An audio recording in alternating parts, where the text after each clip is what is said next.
I'm Brooke Erickson. We can all attest to the fact that family is something truly timeless. It means something different to many cultures, but nonetheless is absolutely present in them all.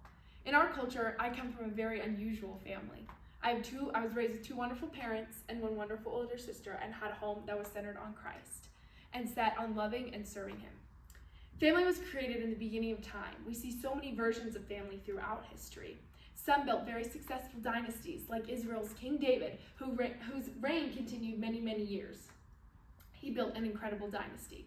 But some were also very unsuccessful in their endeavors, like the Tudors, who once ruled Europe, but their dynasty fell apart and brought destruction.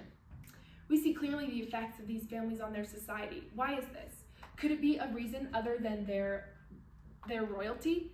What makes a family a family? What are the effects of a family? As I started asking these questions, I have thought back to some classes that I took in my gap year program. We talked a lot about the family and the wisdom that the Proverbs had to impart on raising a successful family and giving to those who wish to have a successful family. I have my family and other close families to refer to. However, the Bible has a lot to say about family, and I must trust God's truth over my own experience. According to Focus on the Family, there are two essential elements of family: marriage and parenthood. They both reveal God's character like nothing else in creation. And the purpose of family is to provide a safe place for children to experience God's love through their parents and to learn how to love other people.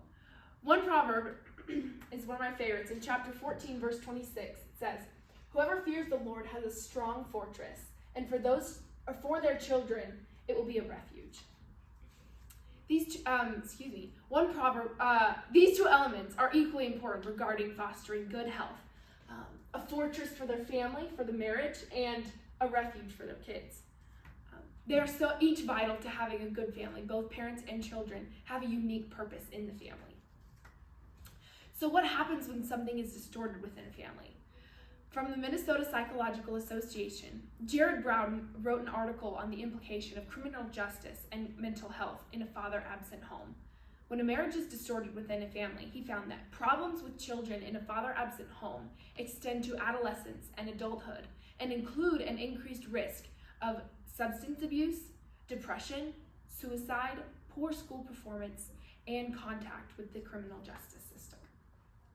However, as I continued researching, I wondered if it was just a paternal absence that caused issues for children in a family, or if maternal absence had a similar effect.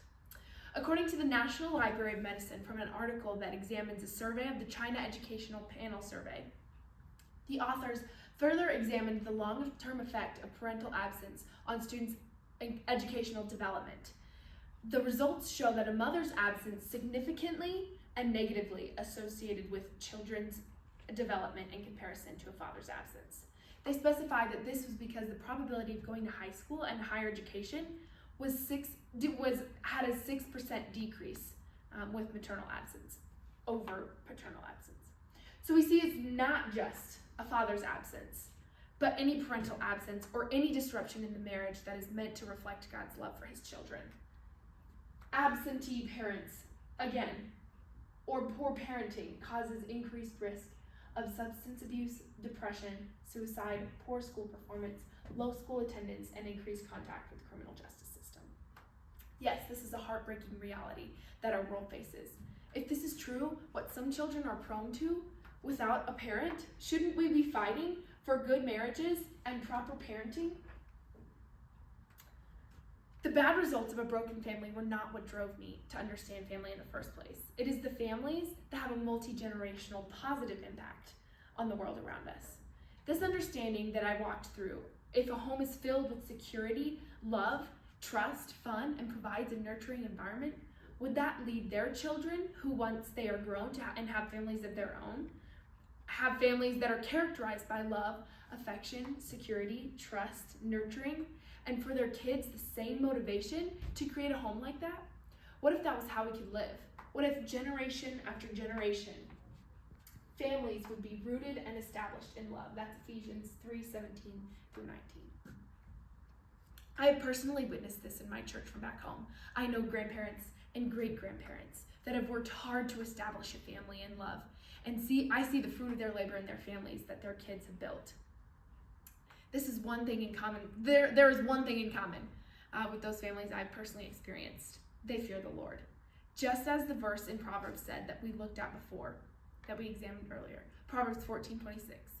Whoever fears the Lord has a strong fortress, and for their children it will be a refuge. So I implore you to have in order to have a long-lasting, positive impact on the world and help create families rooted and established in love, fear the Lord and keep his commandments. Thank you.